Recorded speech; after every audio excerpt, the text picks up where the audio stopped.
Hey guys, welcome to another episode in the deep playthrough of Metro Exodus Enhanced Edition.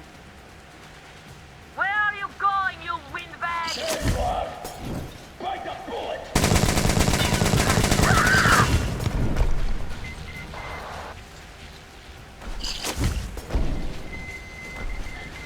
Where is that fucker? They got him!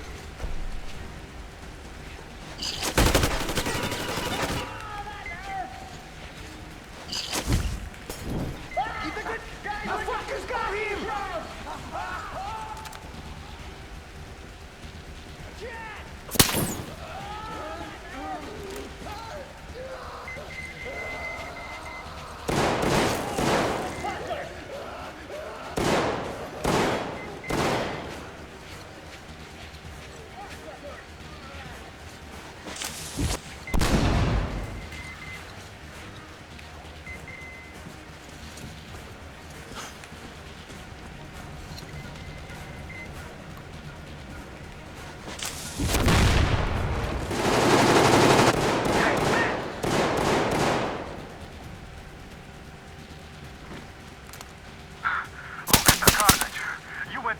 Nice! Made it! Woohoo!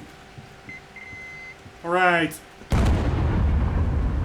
I can Impressive. tell you, So this is the plan Kuhl was talking about. this was super... Out of there. I'll send people to cover your retreat. This was super duper frustrating because each time it was a very short section, and I'm very happy that I actually prepared for this section with Molotovs and grenades. I was pretty well stocked, but goddammit, each time it was a game over, the game crashed to desktop. So even though mostly I died like in 5 seconds, so it was like 5 seconds of playing and then back to desktop. Super annoying. But these Molotovs, man, they sure do a good job, especially against the heavies. Somehow I cannot loot any of their guns. It's all so freaking buggy, this game. It is amazing. It's a super cool game. But man, those crashes and everything, it's quite annoying. But anyways, I do think we now will be going to a new area. And I am pretty much looking forward to that. Been long enough in Caspian. I really like the area. But I'm ready for that foresty area. Again, the game is like indicating all over the place that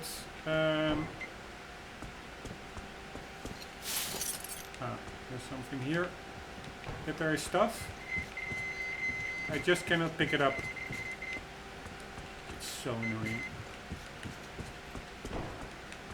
But also this section, if you have to play this without Molotovs or grenades on Ranger Hardcore difficulty level, yeah, I think you are pretty screwed. They really only have to graze you once or twice when you're dead. It's crazy. Don't even know if I have bullets left. Yeah, I have a couple left.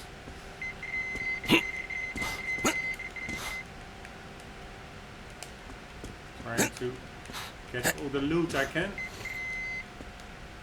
Hello. Alright. Somehow I can loot those guys. Alright, good enough for me. Let's continue. Pretty sure that will be maybe developers of the game. I would also put myself in the game as like a Easter egg. That guy for sure is a developer. So is that guy. Pretty funny, I must say. Can you imagine they have a lot of fun putting those Easter eggs in there. Anywho, I think we are pretty good to go. Though probably there's all kinds of stuff I'm overlooking. I'm not really the sharpest tool in the shed today. And in between now and the last episode, I actually did check where I have one diary missing and one postcard missing. I think if I'm allowed to still go into the open world, I do think in the area, that cave village over there, I think one of the huts over there contains a photograph, which I may have missed. I'm not sure. I will check that later. I do think if you get down there now, there's no way out. But what I can do is get in there, get the postcards or the photographs, and then actually I think that is persistent throughout save. So then I just load another game, and then the collectible should still be in my inventory. And there was one diary, and I think that diary was actually somewhere, I don't really remember, but I think somewhere I cannot access anymore. So that really probably is a past station. But yeah, it's not too bad of a score. I only missed one postcard and one diary out of many more. Alright, here we go.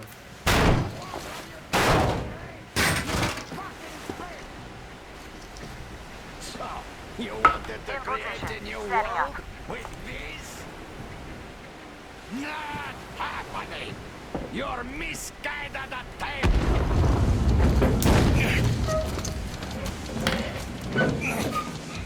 I got her! Take the Baron! It's the strongest who survives! Artyom, your head's in the way.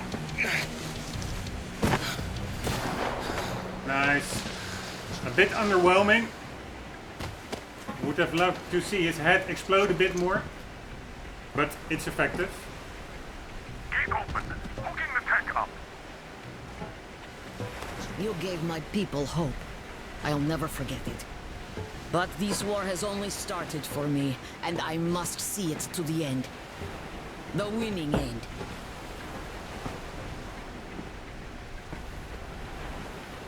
Artyom, your dream led us here, but it won't help my people.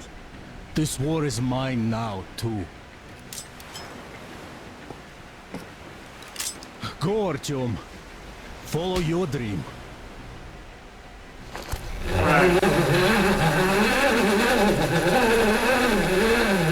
You're back, my love. I was so worried.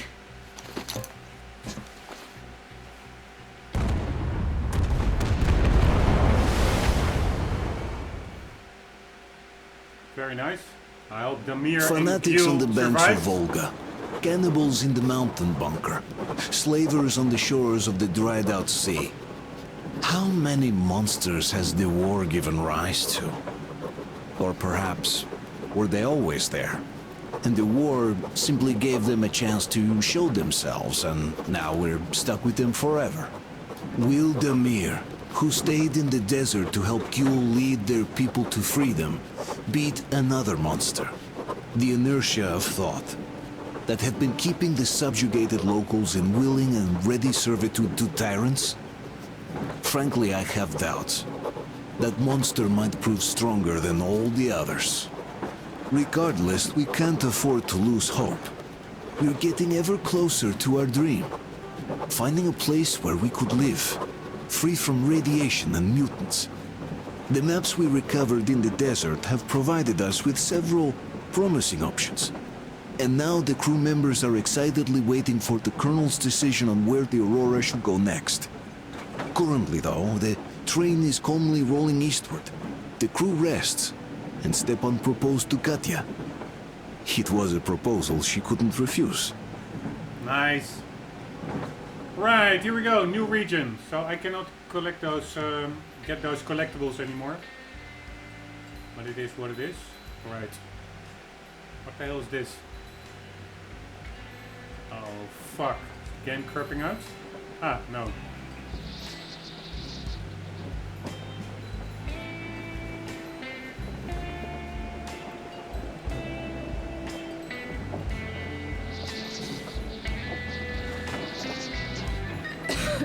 Damn coughing.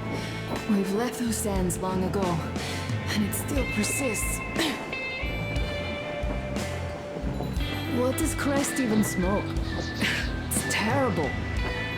In any case, I'm better now. I hate to interrupt, guys, but you should come to the mess hall. The table is almost served. Thanks, Stepan. We'll be there in a moment. Shall we go, Artyom? Or shall we stay a little longer? It's so nice. You know, Artyom, I've been looking at Stepan and Katya, you and me, and thinking how lucky we are. It was so different with my parents. It was bad. Did I ever tell you why my mom died? Of course I didn't. It was because of Dad. He used to be even harsher back then. He used to come home from the barracks and reach for the bottle while taking off his boots. They'd quarrel, and then he'd stop appearing for a time. And while he was away, she'd start drinking too, and crying when she was sober. She'd feel better, would get kind of dreamy when drunk. You know how she used to call me? Just A. She'd hug me and say, "One day, A, you and I are going to go to Vladivostok, the city I was born in. And from there to a village on the ocean shore." I was 5 back then and didn't really get much.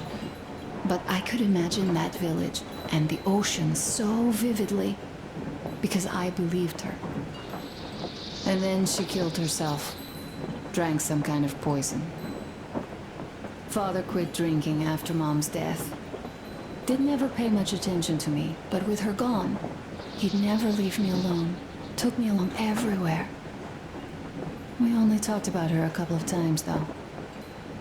I used to have this doll, Jana. I played make-believe that she was my daughter, and we went to the ocean together. Then my father hid it, told me it got lost. He probably didn't want me to agonize over Mom's dream. Then I imagined she grew up and went to Vladivostok. And now I'm going, not to Vladivostok, but with you. The dream came true. By the way, I was always intrigued by what Dad dreams about. He should have some dreams, so what are they? Higher rank? He could choose any. Saving people? What would the saved do next? Sit underground? I never understood him. What does he hope for in life? What makes him happy? Nothing, perhaps. He never really had any time to think about tomorrow. Down in the metro, those thoughts don't come casually. Here on the surface, though. I, for one, have something I want to do. I want to run through the sand barefoot. Build a sand castle for the kids. I'm imagining two. A boy and a girl. The boy would be a copy of you. We'd go swimming with mountains behind us. Wooden houses on the shore. The sun would wake us up every day, rising from the ocean. That harbor is our destination. Worth going there even if we have half the world to cross. Everyone should have a destination. A point on the map where they aspire to go, and where one could finally be happy. All our guys have their own. Damir, another. We broke out of the metro and are now starting to scatter. Not at once, of course. At first, we're all still running together, searching. But eventually, each of us will find a point like this and stay there. I don't know where my dad's destination is. Don't know where yours is either. But I know I love you a whole lot.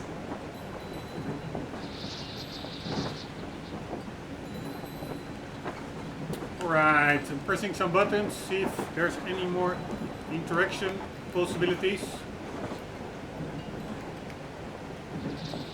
I don't think so.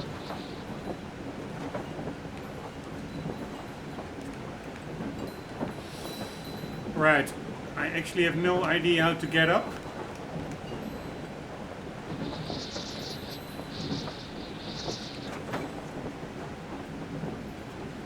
I am pressing the interact button. Oh my god. Ah, wait. It's probably again the D-pad. Which which I totally don't get.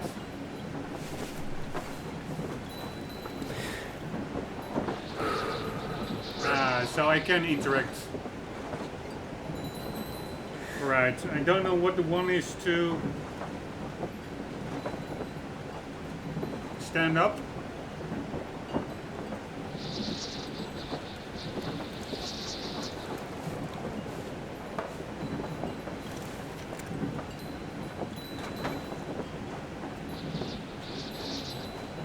Right, this is the drinking animation.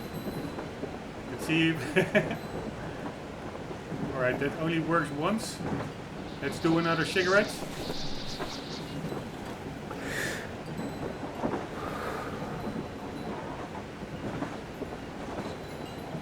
Then let's do D-pad down.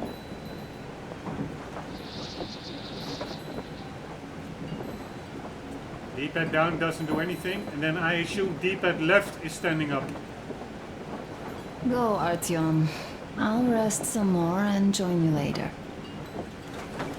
Right. We also have that book to read, so probably that will be yeah, this episode and the next, because depends on how much there is to read. And let's see if there's a picture, photograph over here. No, these are actually the pictures that I found.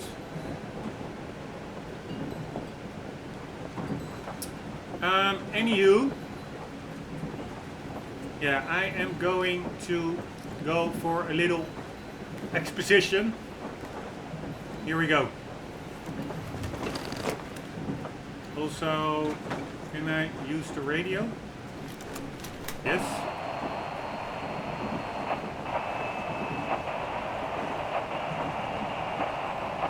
Also here, we need to talk. Come in, Red. Come in, Red. Red here. What is it? Aren't we supposed to talk at the meet anyway? So we are. But this meat, it reeks of a fucking rat, man. A rat? You don't say. It's only that the Baron is dead and we have to decide who takes his place as the prophet of the Holy Flame. So relax. There's no chance any of the boys would try any shit. And I definitely don't think you might have had a hand in it. No way, man. No way. Had your fucking fun? Now listen, I am talking to you as a respectable man would do, even though we've had our share of differences. Shut up, man. No, you shut the fuck up and let me finish. It's not like you're still wearing white robes, walking over this fucking sea of shit we're in either. Not like you accounted for those 2 tankers of kerosene yet. So you could have hired those hitmen on the train as well as anyone. But that's something we should discuss in person. I have a different matter in mind now. Doesn't that new guy, Damir, seem suspicious? True. Where did he come from? How come he became a made man right before those hitmen capped the Baron? And what is he doing arranging a meet anyway? This smacks of a setup. Ah, so we do see eye to eye on this one. Do you know anyone who'd vouch for that Damir guy? Cause fuck me sideways if I do. I've no idea, man. This Damir fucker.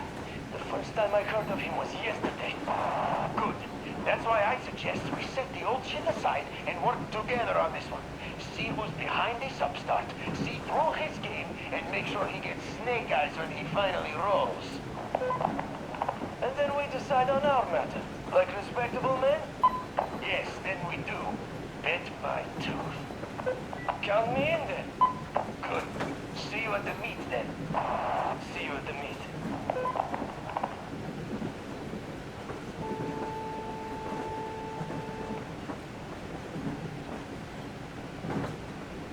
Alright, some chatter. Damir here. I could only jury-rig my scrambler to the transmitter, so don't bother replying. Besides, this is a record. I do want to make sure you guys get my message after all. It just felt wrong after a while. The way we parted ways. I'm sorry. I'm sorry for how it went. Now that I thought about it, you really had no choice. But what's done is done. And now that Jules' plan is in motion, we'll finally free my people once and for all. We have to clear the remaining gangs before the raiding force comes back, so we arranged a little meeting with them to choose the new high priest. now that the Baron's out of the picture. We don't have many fighters yet, but luckily both of the bosses want to become Kingpin and they both disregard me completely. So we'll just use that against them. Huh. Q is a real genius in power play. Still, no plan is bulletproof. So, I just wanted to say one thing to the whole crew and you, Artyom. Thanks for making me feel I belong for once. For giving me a place I could call home for a while. I will remember this for as long as I live. Keprak met, and Godspeed to you all. Damir, over and out.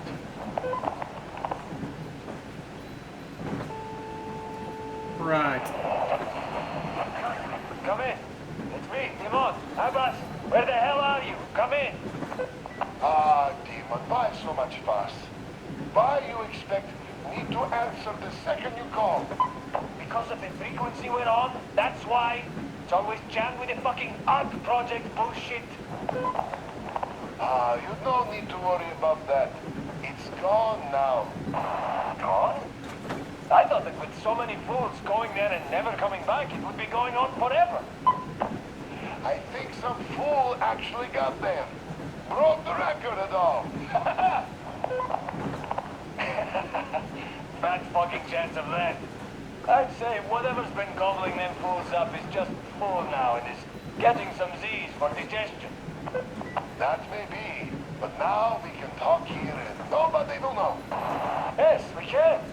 So, what was that you wanted to talk about? You hear about that meet?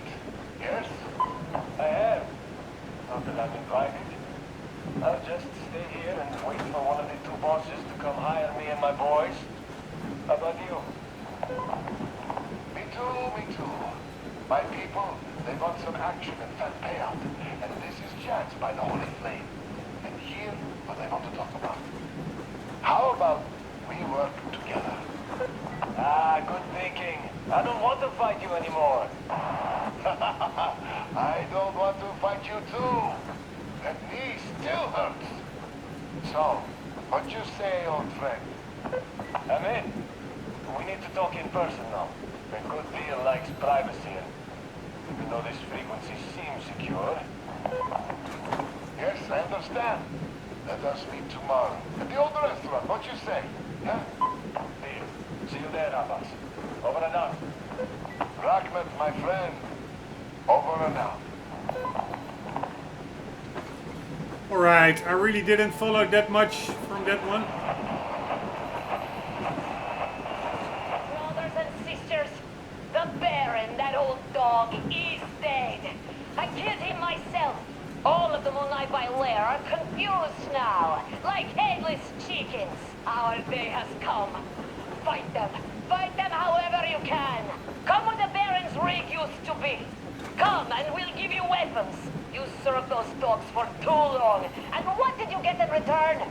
Only cruelty, death, and the holy flame, which I spit at. It is time to chase them away from our land for good now. All of our land, all oil, all food will be ours. Death to the Moonlight by Lair. Right, I think that was Gil.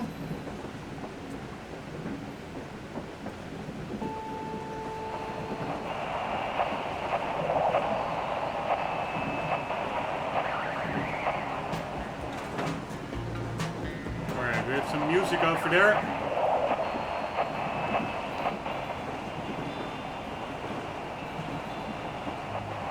And music over there. Let's first listen to this one.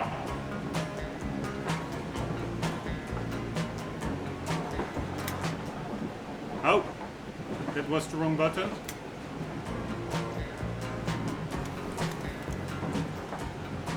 Alright, here we go. Oh, wrong button. Alright, diary.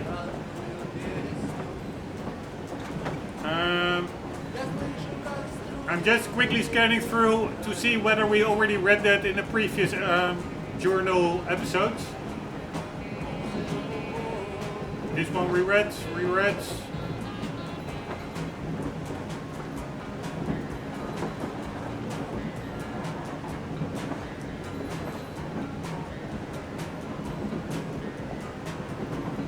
Yeah, I'm pretty sure I read this one as well. Cannot imagine I didn't, but 1 second.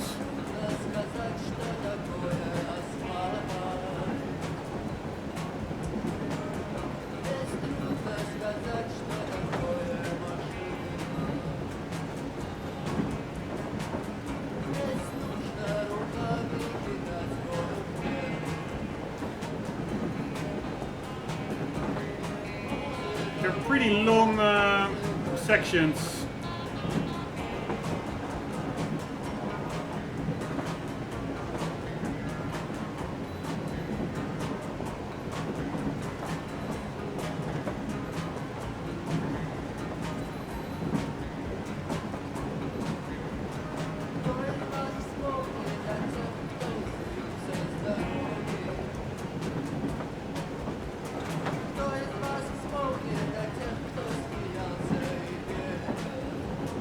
Holy shit, it's a lot.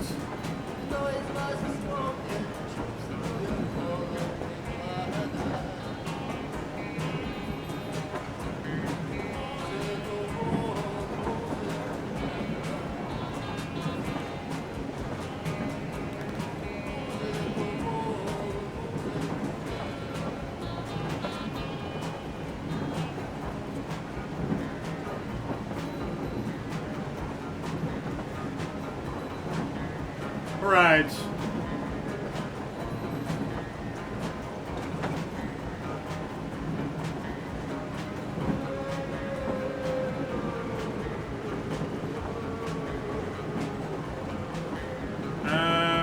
Spring.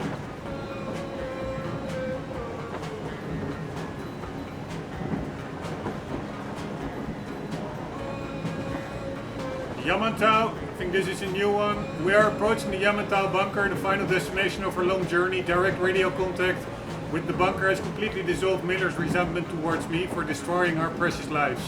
I think these entries are also the ones that you see on the loading screens throughout the game.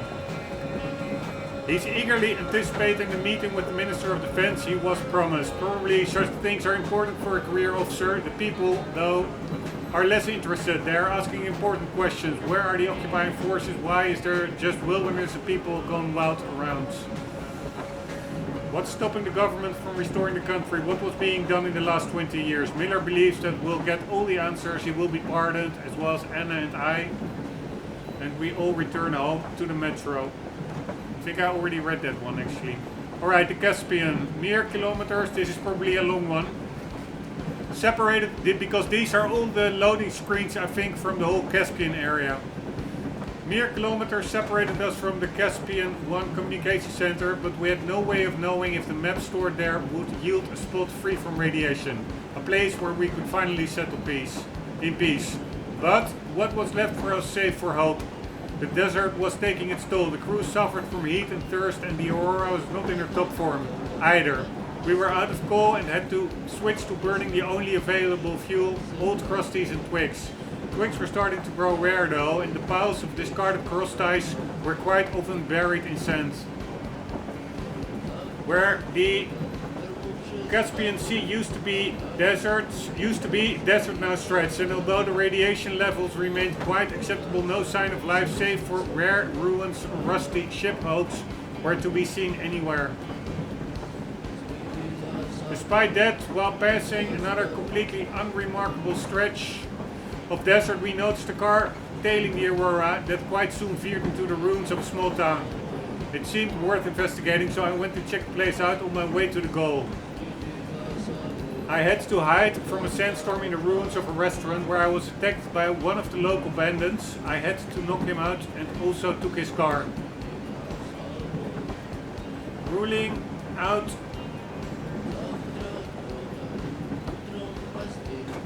any chance for a warm welcome from his buddies in the future.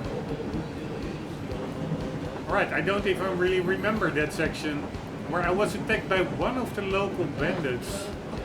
I think that is so.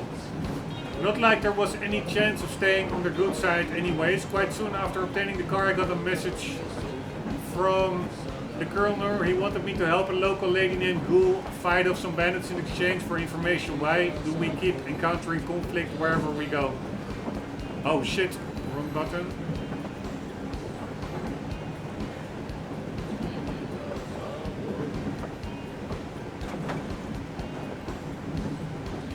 Gul turned out to be an informal leader of the local resistance movement, or rather the whole movement.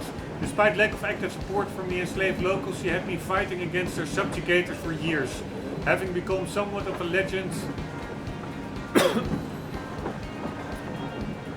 among the slaves and their masters alike. The slaves would all but pray to her. The slavers hated and feared her like the devil.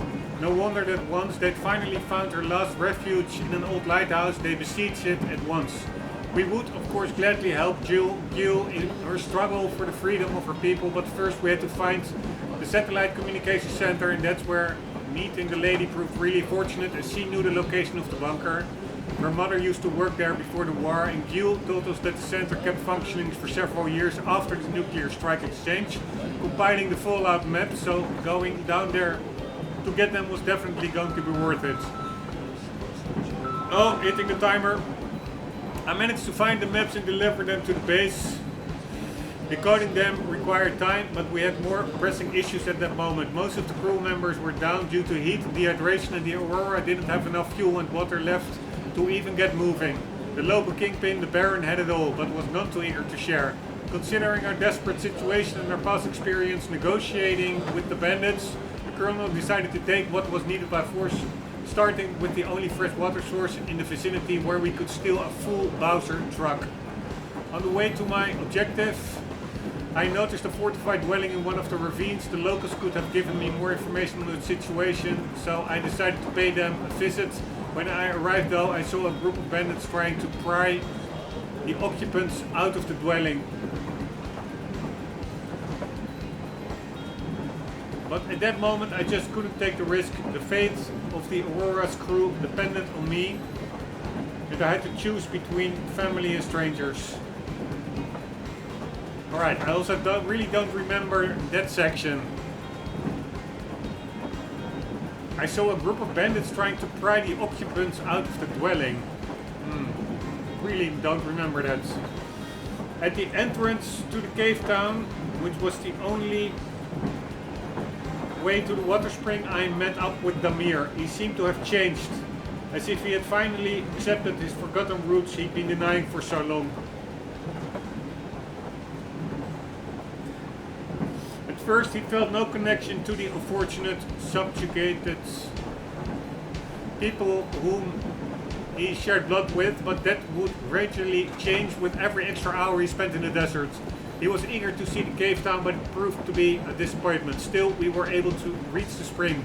Of course, I couldn't just be on my way once I found the prison ship, where the bandits were holding their prisoners, methodically beating the will out of them to turn them into obedient slaves. The bandits did guard their cattle, but it looked... I think cattle is incorrectly spelled.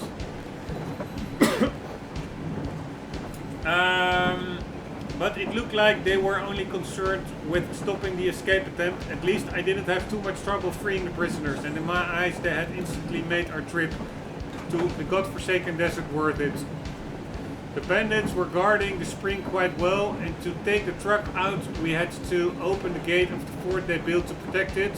The operation was complicated by the fact that besides the bandits, the fort housed quite a few of their slaves. Luckily we were able to succeed without excessive bloodshed. While Damir and I were busy with the water Bowser, the Baron's forces attacked the Aurora. Even having repelled the Baron's attack, we were still stuck in the desert without fuel.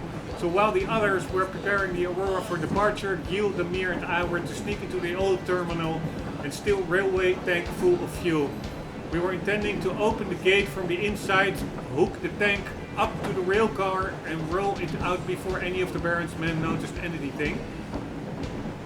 Getting to the tank proved tricky, as the oil terminal was teeming with slaves and their overseers. Still, I managed to carry the first part of the plan out without bloodshed. The second part of the plan went south though. We ended up trapped, and the Baron decided to be magnanimous, offering that we become his vessels. His plan didn't work. While we were drawing his attention, Gil bombed his fortress, and Anna punctuated his career. Wherever we go, we keep finding the same. Tyrants, fanatics, cannibals, rapists, murdering each other enthusiastically, or having gained power, oppressing everybody else ruthlessly? Is war to be blamed for this, or did it just free them from the constraints of civilization? Did we become monsters, or were we always like this? I had hoped we'd become people again on the surface, but that hope wanes with every day. I keep leaning towards the opinion that we won't be able to build a brave new world until we get rid of the old one's legacy. The slavers and slaves are symbiotic beings, and while they are around, nobody could hope to be free. The 40 years Moses had spent wandering about the desert had a purpose. He couldn't let those born in slavery into the promised land, as only their children born free were ready for the new life. Could I hope to explain this to Damir, who decided to stay with his people? Nothing can change them, but this is his choice. We did all we could. Alright, that was a lot of exposition. I already exceeded time, average time of each episode, so I have to end this one here. In the next one I will do a little bit more journal reading, and then we will enter the next area. So looking forward to that. I hope you enjoyed. I hope to see you in the next one. For the meantime, do not forget, always do keep on gaming. See you later.